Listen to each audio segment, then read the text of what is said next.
Hello ladies and gentlemen, welcome to the post-match of Everton v Sheffield. Everton 0, Sheffield United 1. I'm going to make this one a brief one. We're not going to do any player ratings because in all honesty most of the people on that team were absolutely bloody spineless.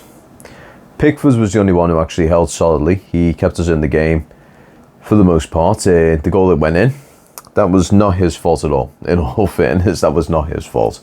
That was more down to the defence having about the awareness of Ray Charles in a nightclub.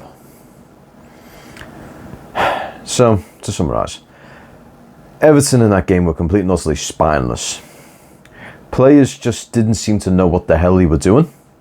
We had the likes of Seamus Coleman who didn't seem to be aware of where he was going or what he was kicking to because they just did not have the time on the ball to actually get their heads around what they're doing. And in all honesty, that's not good enough. I mean, Sheffield United, granted, they're a professional football team, but they're a professional football team who are relegated, currently sitting on, I think it was 17 or 20 points before this game. And they should have been absolutely there for the romping. Now, I'm going to give credit where credit's due. Their keeper was absolutely phenomenal tonight.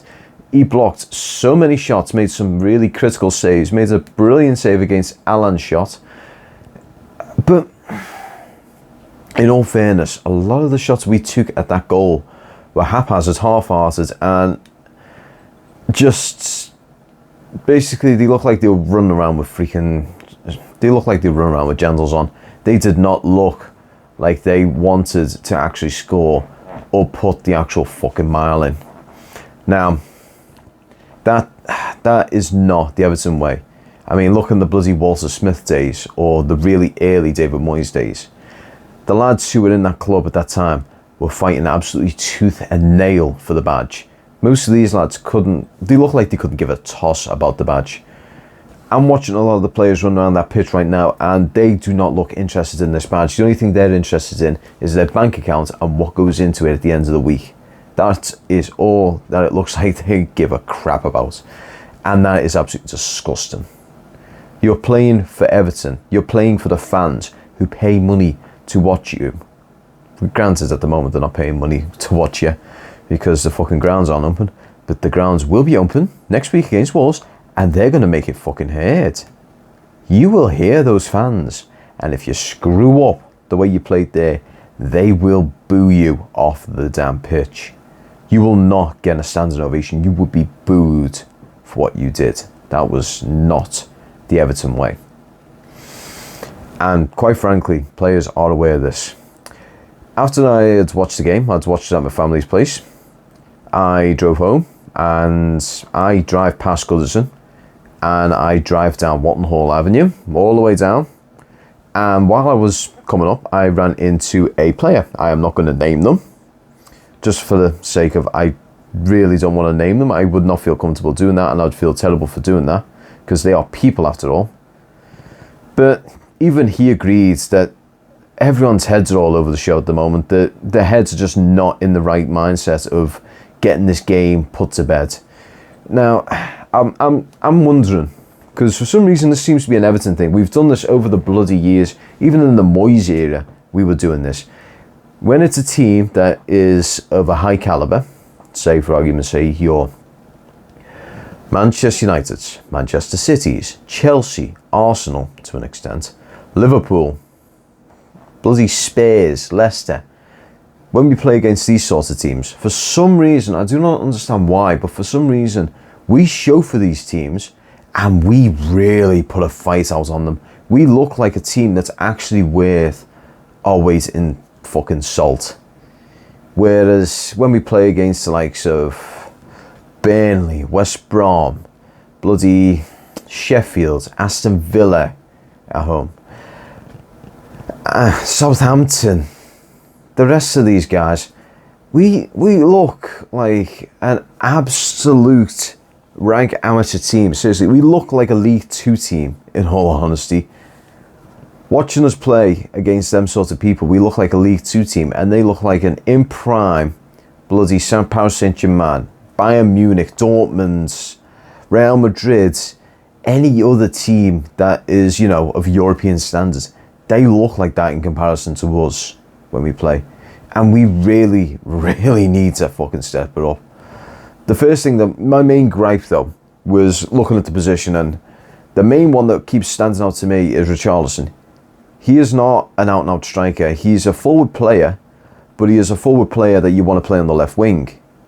So Carlo, if you're watching this, please get your notepads and pen. Honestly, mate, this will help you so much. In the next game against Wolves, do not put him up front. You put him on the left wing. Put him on the left wing. Hammers on the right. Decore in the middle. Alan just behind him. You do that, you're going to have a very good midfield there. And I don't care whether it's Josh King, Nathan Broadhead, or freaking Jim at the freaking Goodison Chippy. If you put that in that formation and say, like, I don't know, freaking 3-5-2, or even if you do a 4-5-1, if you have it so that Richarlison is on the left wing and you give him the space to run up and down that wing, you will get a 9 out of 10 player. I promise you that. Likewise with Rodriguez, if you put him on the right wing and you let him come inside, you're going to have a player who's going to be able to make crosses and passes to another high quality player in the likes of Luca Dean, Richarlison, or Decore if he's up far enough. You're going to be able to get them through, and they're going to do through passes to Calvert-Lewin, who's going to find the back of the net. Granted, in this game, he I don't know what the hell he was doing. Richarlison had a good head on goal, and for some reason, Calvert-Lewin decides to blast it at the keeper. Dude, you had time. Put it to his right. You hit it with your right foot. Don't say, oh no, I was just thinking on instinct. Knock it to the right. That keeper would not have had a chance. Now, I know it's Rich, yeah. I'm a dude standing behind the camera. Dude, I've played football in New Zealand. I know where the bloody back of the net is. And I have done it multiple times. And I've had situations like this. And my first instinct is away from the keeper, whether it be a chip or a long way. I never hit it at the keeper. That's how you get them stopped. Because all the keeper has to do then is just exist. So yeah, that's the rant. Looking at the next game, Wolves. We're going to have fans back in that stadium. I think we're going to have 10,000. There's either 6,000 or 10,000 fans back in that stadium. Now, I am praying to whatever deity is out there actually listening to it. For the love of God, I want the fans to get behind them. I don't want you to, if you're watching this and you're going to that game, give them all the support you can. Go in there as if you're welcoming a long lost family member. Sing your heart out, scream your heart out to them guys, and show that we are the 12th man for Everton Football Club. Go behind them for this game. If they are starting to fall behind, then you give them a bit of flack. Let them know that you are there, and you are there to support them, but you're not going to tolerate any half-arsery. Show them what the School of Science is, you know. But yeah, I think that's my rant for this one. It's probably a very short one, I do apologise. If you like this video, you know what to do. Hit that one like that. If you want to suggest something to me, please put it in the comment section below. I'm honestly, please guys, if you want to suggest something to me, I am more than willing to take any suggestions. I'm delighted to take suggestions. And if you're new to the channel, there is that lovely little red button there. It says subscribe on it. If you hit that and then hit the bell icon, this will give you notifications when videos come out.